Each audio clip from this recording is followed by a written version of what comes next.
Excluded from my sister's wedding, I went on vacation. When the wedding fell apart, my whole family frantically tried to reach me. "You're overreacting. It's just a wedding," my mother said. I was not invited to my own sister's wedding. Instead, I scheduled a trip. Days later, my relatives blew up my phone. I sat there, staring at my screen, reading the message for the fifth time. "Hey, just wanted to let you know the guest list is finalized and we had to make some tough cuts. Hope you understand. Love you." Tough cuts. Tough cuts. I wasn't some distant cousin. I wasn't an old family acquaintance whom they hadn't seen in years. I was her brother. And my sister, the same sister I had assisted through every crisis, heartbreak, and moment of self-doubt, had just cut me out as an afterthought. I glanced at the screen, a slow pang of unbelief spreading into my chest. I nearly laughed, because this had to be a mistake. I took up the phone and called my mother. She responded on the second ring, her voice upbeat. "Hey sweetheart, what's up?" I didn't bother making small talk. "I just got a message from Emily. She says the guest list is finalized and I'm not on it." There was a pause. Just long enough to prove what I had previously suspected. "Oh honey," my mother sighed. She always used that voice to make me feel like I was being unreasonable. "It's just a wedding. Don't make a big deal out of this. Just a wedding." I felt a hot stinging coil in my stomach. "Are you serious?" I asked, my voice unusually calm. "Mom, I'm her brother. How am I not invited to my own sister's wedding?" She produced a tisk sound, as if I were a toddler having a tantrum. "It's not personal. They had to keep the guest list small and—" "Mom." I cut her off. "I just saw Emily's Instagram post. She invited 150 people." Silence. Then, a forced chuckle. "Well, you know how things are. Weddings are expensive. And maybe they assumed you wouldn't mind skipping this one." I felt like I had been hit in the stomach. "Wouldn't mind?" I asked. "Mom, I've been there for Emily through it all. I helped her relocate twice. When she lost her job, we covered half of her rent. And I was the one who helped her get over her last breakup. But now I'm not good enough to be there on her special day." "Oh, stop being dramatic," my mother remarked with a sigh. "It's just one day. You're overreacting." I laughed briefly and without humor. Overreacting, right? I could already predict how things would go. I would argue. My mother would shrug me off. Emily would certainly provide a half-hearted apologies later. I'd be expected to forgive and forget. Because that is what I have always done. Not this time. Something within me cracked. If I wasn't worthy of inclusion, then fine, I would not be. I hung up without saying anything and began browsing through my phone. If I wasn't planning to attend Emily's wedding, then I was going to be somewhere much nicer. I was going on a vacation. The more I thought about it, the angrier I became. I wasn't the type of guy who got upset over trivial matters. I had previously let a lot slide. Emily had repeatedly forgotten my birthday. She would only call me when she needed something. Our mother always wanted me to be the understanding one. Emily managed to get away with murder. But this was an entirely new level of disdain. I wasn't going to sit around moping while my sister and the rest of the family played happy little wedding without me. If I wasn't significant enough to be featured, then I wasn't significant enough to be present when they needed me. I grabbed my laptop and began looking up flights. If Emily could have the happiest day of her life, then I planned to enjoy the best week of my life. It took less than an hour to plan. I reserved all-inclusive accommodations at a 5-star resort in the Caribbean. Suite with an ocean view, spa services, and access to a private beach. I had always convinced myself that such a trip would be too pricey. Not this time. I wasn't just traveling for a holiday. I was making a statement. When the wedding weekend came around, I was already on a plane, enjoying champagne in first class. I made sure to upload a picture, legs extended out, drink in hand, with this caption. "Guess I got cut from the guest list, but I think I'll survive."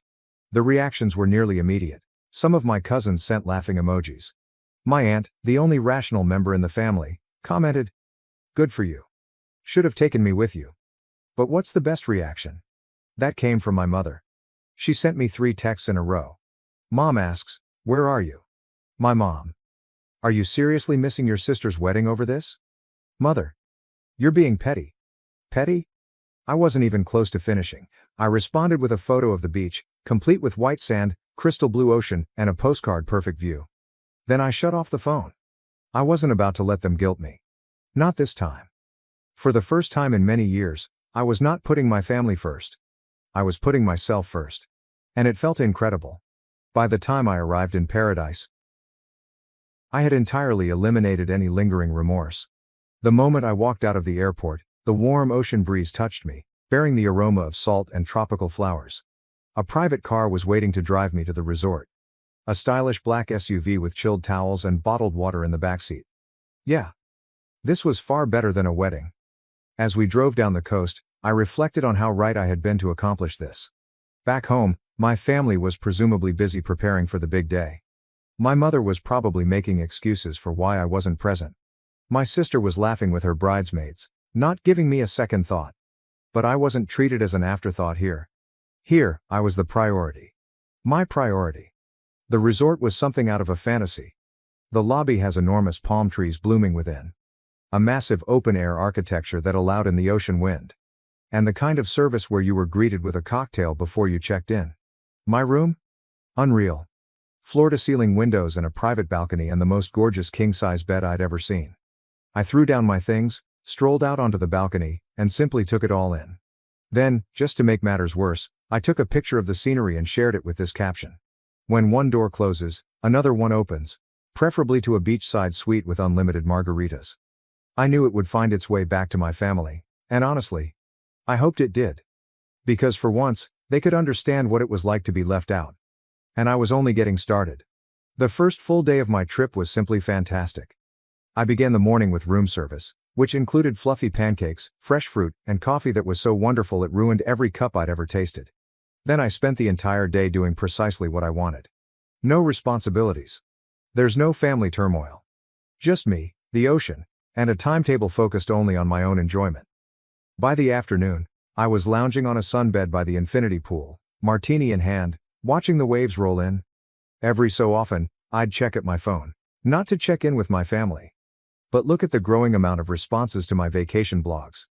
The comments were gold. Cousin Jake. Bro, where are you even? Aunt Lisa. Okay, now you're just showing off. An old college acquaintance says, dude, invite me next time. Finally, I received a notification that made me smirk. Emily saw your article. Oh, now she was paying attention. I could just imagine her reaction, sitting in the bridal room, sipping inexpensive champagne, scrolling through Instagram only to see me having my best life while she is anxious about her wedding. Good. I leaned back, took another sip of my beverage, and thought, enjoy your special day, sis. I hope it's all you wanted. However, when the sun began to set, something unusual occurred. My phone started to explode. Initially, I ignored it. I figured it was just more people reacting to my photos.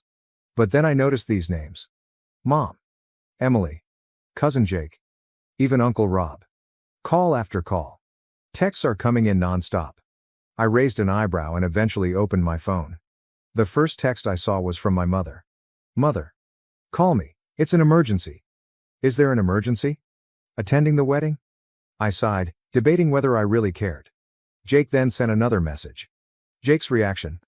Dude, you are not going to believe what just happened. Oh, now I was curious. I sat up and scrolled through the texts. And I quickly understood that the universe had given me the nicest wedding gift I could have ever hoped for. Because as it turned out, Emily's beautiful wedding had gone up in flames. I scanned through a torrent of messages, my sneer grew with each one. Jake replied, Bro. You dodged a bullet. Mother. Call me right now. This is a family crisis. Emily, please. Where are you? I need you. I stretched out in my lounge chair. I took another drink of my cocktail, and continued scrolling. Then I discovered a message that made me laugh out loud. According to cousin Melissa, the groom simply walked out. I almost choked on my drink. Did the groom leave?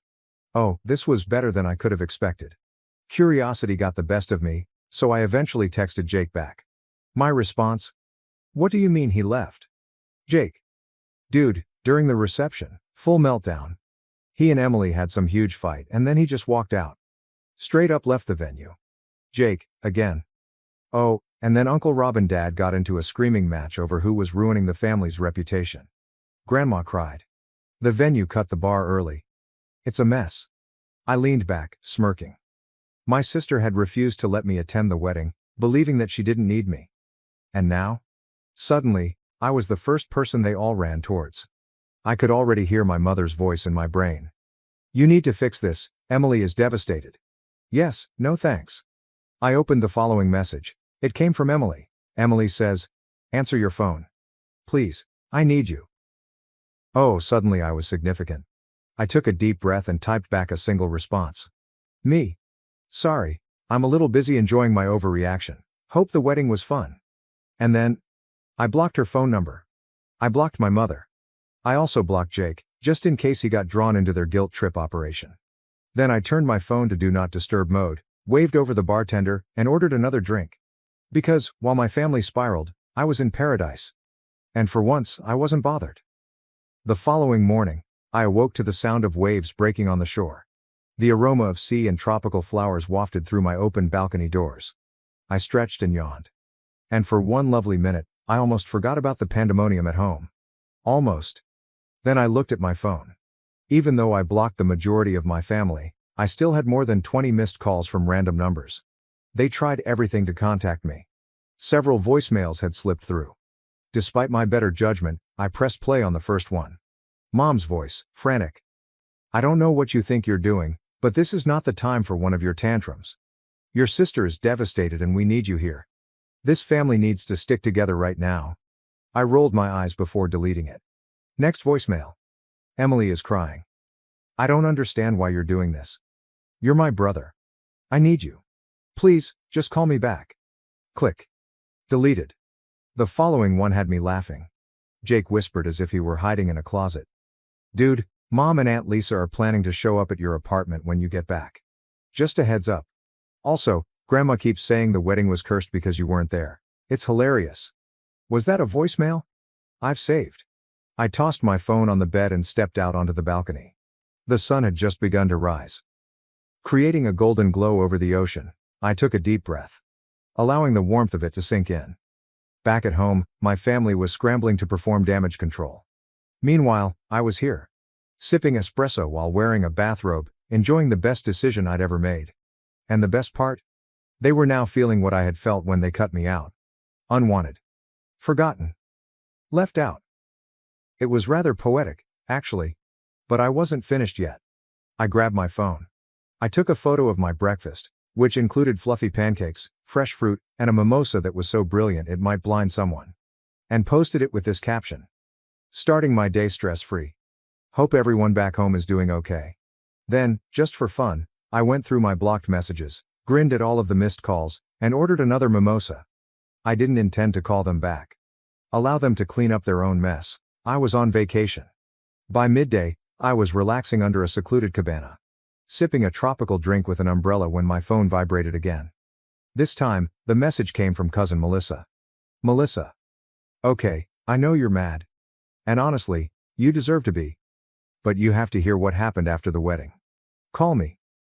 You're going to love this. I raised an eyebrow. Melissa has always been the only cousin with a brain.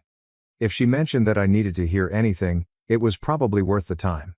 So, despite my better judgment, I called her. She answered the first ring.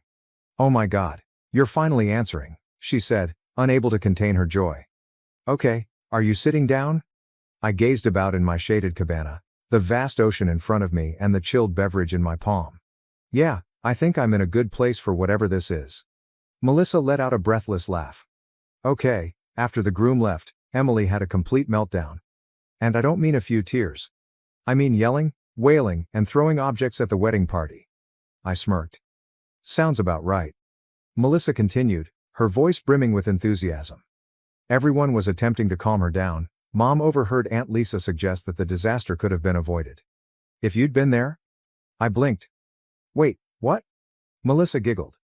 Yes, she was saying that you've always been the one to mend problems when Emily spirals. That if you were present, you would have talked sense into the groom or handled everything like you normally do. I burst into laughter. So let me get this straight. The same family that barred me from the wedding is now blaming me for not being present to preserve it. Oh, it gets better, Melissa remarked. Mom told Lisa she was acting ridiculous. And then they started fighting, loudly. Then Grandma became involved, saying Emily brought this on herself. Because she offended the cosmos by not inviting her brother. I almost choked on my drink. Melissa was cackling now. Grandma lectured Emily in front of everyone, stating, If you had treated your family better, you wouldn't be alone in your wedding dress right now. I leaned back smirking. Wow, that's beautiful. Oh, and then, Melissa said. Your mother attempted to contact the groom's family to resolve the situation? His mother just smiled and said, this is your issue now. I had to set down my drink before I spilled it from laughing so hard. So, I said, collecting my breath. Where does that leave Emily? Melissa sighed. Still weeping. Still blaming everyone except herself. Last I heard, she was trying to save the wedding with some sort of backup plan. But let's be honest, she's not going to recover from this. I shook my head grinning. You know what the best part is? What? I took a slow sip from my drink. I don't care. Melissa roared with laughter. Honestly, I don't blame you. I just thought you'd appreciate knowing that karma did its job. Oh, I love knowing that, I remarked, smirking. Thanks for the update, Melissa. No problem, she replied. Enjoy your trip, and for the record, you did the right thing. I hung up, more satisfied than I had been in years. They wanted a wedding without me. And now, thanks to their own selfishness, they had a disaster instead. I grabbed up my drink and raised it to the heavens. And I toasted to the best decision I've ever made. Then I turned off my phone and relaxed back in my cabana. Let the beach air sweep away the rest of my shame. For the remainder of the day, I didn't look at my phone. Instead, I scheduled a sunset cruise. Allow the warm breeze to wash over me, and had a 5-star meal by the seaside. My family was still picking up the pieces from Emily's wedding tragedy. I was enjoying the greatest steak I'd ever had. At some point, a notion occurred to me. Perhaps I should feel sorry for her. Then I remembered how she left me out without hesitation. Yes, no. I took a sip from my wine. I took one last shot of the view. And shared it with one caption. 0 regrets. Finally, with a contented smile, I turned off my phone again. Let them stew, I was done being their backup plan. The following morning, I awoke feeling lighter than I have in years. There is no guilt. There will be no tension. There were no last-minute family emergencies that became my job to solve. Just myself and the sound of waves. And an entire day of nothing but rest. I stretched, ordered room service, and, out of curiosity, I turned my phone back on. A big mistake. Within seconds, my notification surged. Mom said, "You need to stop acting like a child and call me." Emily's response. "I can't believe you're doing this to me. You are so selfish. Your mother. This isn't funny." Emily is heartbroken. "Do you even care?" Unknown number, possibly my aunt. "We need to fix this family before it's too late." I groaned and shook my head. It was almost surprising how swiftly they moved from ignoring me to expect me to cure everything. Then, one message struck my attention. "Melissa. Okay, I understand you are ignoring everyone, but please read this. Your mother is trying to gather the family for a discussion when you return. Just a heads up." I almost laughed aloud. Oh, they assumed I would return as if nothing had happened. As if I'd just come up and let their guilt trip me. And pretend the entire thing never occurred. Yeah, not happening. I quickly replied to Melissa. Thanks for the warning, but I won't be there. Melissa says. Wait, what do you mean? Me. I'm extending my trip. They wanted to cut me out? Okay. I'm cutting myself off altogether. I could almost see her reaction. A combination of astonishment and amusement. A few seconds later, she responded. Melissa. Okay, that's iconic. Tell me everything when you get back, whenever that is LOL. I grinned, set down my phone, and grabbed up my laptop. With a few clicks, my trip was officially extended. Another entire week. There's no family.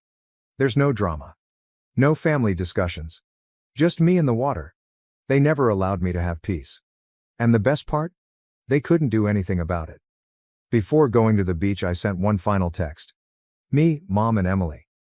Oh, so you want me around? Sorry, I'm too busy enjoying my reactions. Have fun cleaning up your own messes. Then, for the last time, I blocked their numbers. I put my phone down. Ordered another drink. Let the sun warm my skin. There is no guilt. There will be no tension. No regrets. Just peace. And it was the best decision I've ever made. Thank you for watching. If you haven't subscribed yet, please do so and hit the notification bell to stay updated with more shocking real-life stories happening around you.